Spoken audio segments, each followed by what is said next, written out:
Thomas, demo team guy, FFG booth, Origins Game Fair, and we're gonna play the prototype of X-Wing 2nd Edition. So some things might change, like pieces.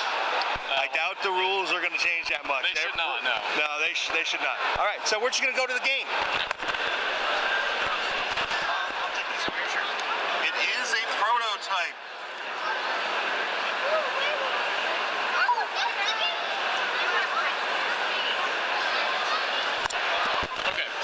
Thing is for you to put that?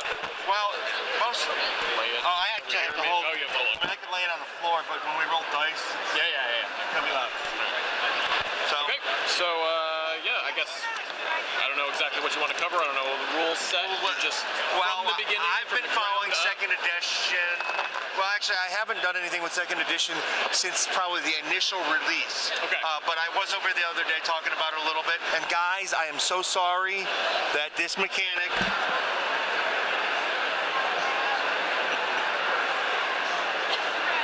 You see that? Yeah, you see that? Actually has gameplay material. He's not really sad about that. I am sad about it because I said that was one of the silliest upgrade things they were doing for 2nd Edition, and I did not know about the card. Oh, okay, all right, okay. I did not know about the card, so it does have game functionality. I'm like, who cares if it opens or closes? All right. Sorry. Right, so coming into 2nd Edition, I guess the major changes, and from a competitive standpoint, would be the changes to the player cards themselves, or the character cards. Yeah. So every ship card no longer has a point cost, it no longer has upgrades. There, take that one. So as you can see, where there used to be points, there is nothing. Essentially, all we've done is move that to a mobile app, so that for tournament play, if there's ever anything that jumps out of the meta as something that they really need to change, they can make adjustments to that either on point costs or on changing what upgrades they have, which we've seen, you know, in Standard 1.0, they had to change the Jump Masters upgrades and point costs. So we're giving them an option to, instead of it being an errata that you have to look in an FAQ to see, you're seeing that directly in the application that they have themselves. And also, I know that's been mentioned a couple places, but one thing is the Y-Wing. They, gave it the ability to barrel roll because it shows up in a movie as a barrel roll, and they've had times where they've had ships where they created the dials and they created the abilities for the ship, and then eventually it comes up in another movie and it can do something else, or it has some other upgrade. So now they have the ability to add in that slot and just say, hey, here's point cost change. They now have this ability that we didn't know they had. So, or the A-Wing that can't barrel roll. Yep. What's up with that? Exactly. That's all it does in the first 3 movies. So, well, 6. Yeah, whatever, how many there are in. However you look at the order. So that's the main change to pilot cards. Changes to upgrades are, so upgrades now, obviously every card's the same size. They don't have any mini cards anymore, which allowed them to have a little more space to add in that information. Changes to munitions, they all are coming with charges now. Charges are a new thing where basically you spend a charge, you'll flip it over. After you run out of charges, you can't use that thing. Some of the upgrades themselves have changed. R2-D2 here is no longer unlimited every time you execute a green maneuver. He now has 3 charges, and he disables your weapons every time you attack, or every time you use him. But you don't have to do a green maneuver, you can do it any time. So R2-D2 has significantly changed. He's a lot more versatile, but he's also only 3 times. So you actually have to think about it now. Yes, yeah. Imagine that. And I think the other biggest change to the game, well, I'd say the other 2 biggest changes to the game. Number 1 would be the elimination of the 360-degree turret. So that's gone totally. Completely out of the game. So every turret now operates like the Shadowcaster, where you have an action to change its mobile arc. So all turrets are done by a single arc, except for currently the Millennium Falcon does not have a primary arc. It has 2 opposing 90-degree arcs that change. What about like the K-Wing? Is that still going to have a 360? That hasn't been. So I don't believe so, because they're getting rid of all the 360s. So I don't know what they're going to change with the K-Wing. That changes the way I play. Yeah, it changes a lot. It's part of my favorite thing about the game was I flew triple interceptors forever, and then everything became turrets, and so I couldn't do that anymore, and I was sad. So now, with the ability of, people can still predict where you're going to go, and they can still get ready for that, but it puts a lot more of the focus back on flying. So that's number 2. And number 3, I think the biggest change would be adding in the Force to the game. Oh, that's So now all Force-sensitive pilots have Force abilities. Force tokens operate as essentially mini focus. So you can spend a Force token to change a focus result, one focus result, to a success, either a hit or evade. But also there are Force upgrades. For example, Instinctive Aim, which says that when you're using munitions, you can ignore the focus or the target lock requirement, because you put up the targeting visor, he's firing his proton torpedo. He knows where it's going, right? So those, I think, are the main changes to the system of the game itself. These look slightly different. Did they change? No, so the distance and the angles, everything, so the templates themselves are the same. It just looks different. They added in a line. So the line on here is to help when you're in competitive. If you're doing if you bump somebody, you can now line up, because you'll see on the bases themselves, lines. So you can do line up here instead of having to do like that whole train. Oh, very nice. Yeah. So they made that a little bit easier. And then they added this corner one. That to save, to block your spot in. They've also added, there's a restriction on barrel rolling now. So barrel rolling is a little bit different in that when you start your barrel roll, you have to start from the lines. Lines need to match up. And also when you go to the end, it's not an unlimited number of variations. You either have to go all the way forward, all the way back, or be in the middle. Oh, that's very good. So it's a 3-spot barrel roll instead of a essentially unlimited barrel.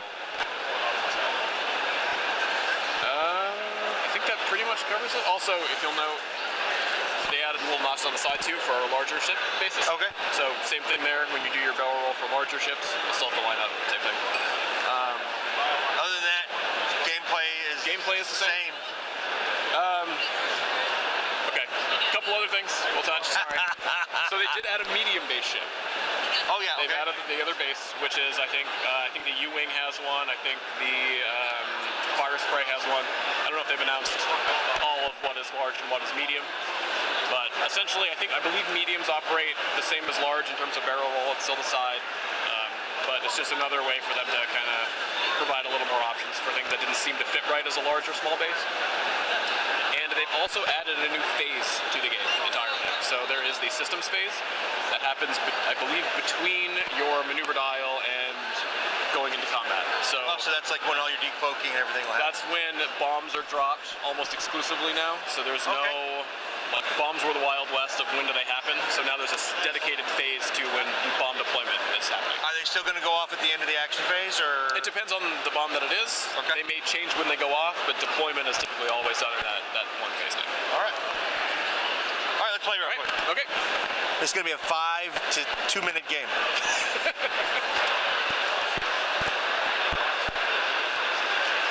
Oh, I have initiative, don't I?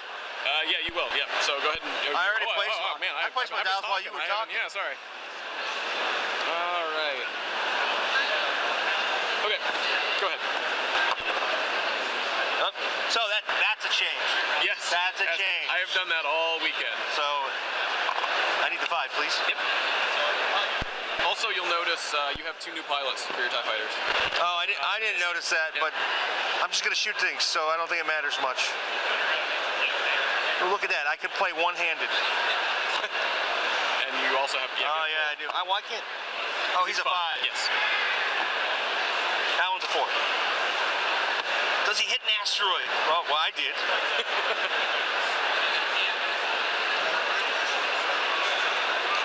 Alright, so I'll go ahead and... Might as well, we've got it here, we might as well show it off, right? That's right. So, here we go. Lucas started off with his S-foils closed, and you'll see this is sort of a new thing for upgrades. This upgrade also gives you actions. So while your S-foils are closed, you roll 1 fewer attack die, but you have the ability to boost on your X-wings. And then do chain actions, which is you can then focus and do a stressful red boost. So red maneuver or red actions and chain actions are also new. They removed veteran instincts from the game, and they removed push the limit. So all of your action options are very regulated. So I'm going to go ahead, it says at the start, before you activate, you may flip this card, so I'm going to do that because I expect we're going to get into some action here. So I don't need to be more maneuverable, I need to shoot. So we'll open those up, and then I will reveal, do the same thing. Yep. Alright, so I'm going to do a 3 bank. come in this way, and I will... Let's just focus. Really? You're going to focus? I am going to focus because I'm going to show off something. Oh, he's showing off. Okay, so same thing here. We would have a systems phase. There's nothing to do in the systems phase at this point because we don't have anything that would be affected by that.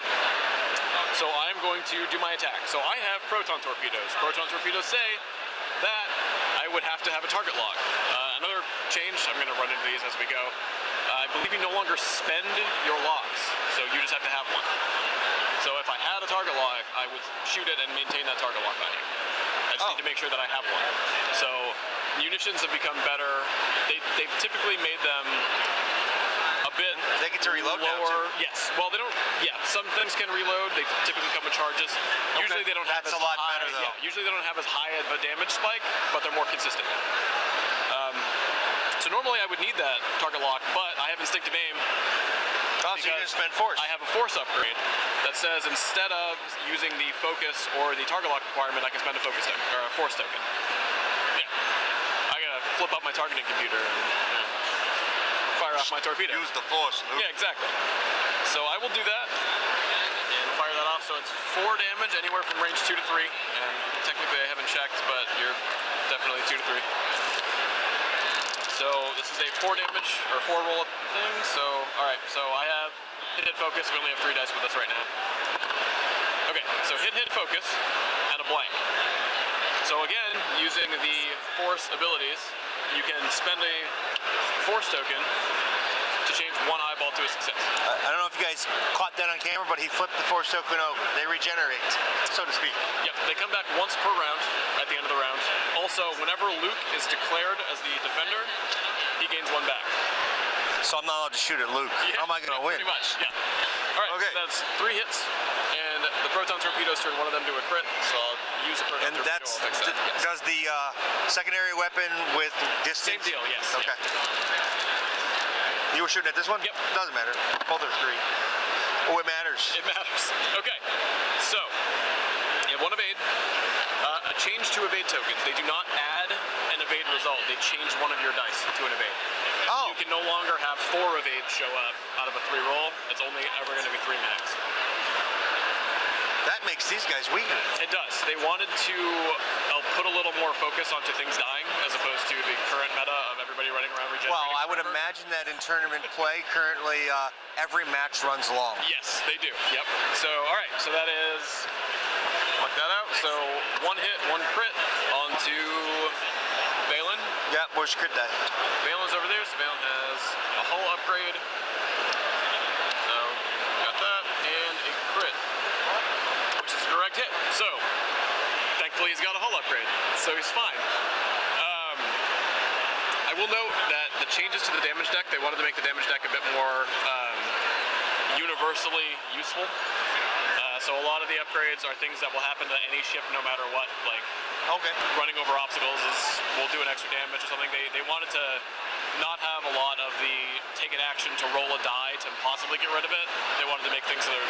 So the focus was really on smoothing up Yes, gameplay. yep. And if you'll notice also, down at the bottom of the card, they tell you how many of them there are in the deck. Oh, very nice. So you'll be able to know if you have every card in Are the they damage deck. numbered? Yes. So this is number 14, and there are dots next to them that tell you how many of them there are. Okay, so I got it. Okay.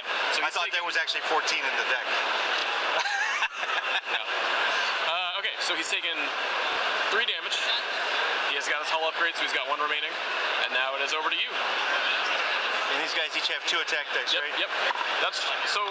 Everything about TIE fighters is the same, except for their pilots. Their dial is the same. It's a good hit. All right, so I get to recover. Yeah, but now he gets force.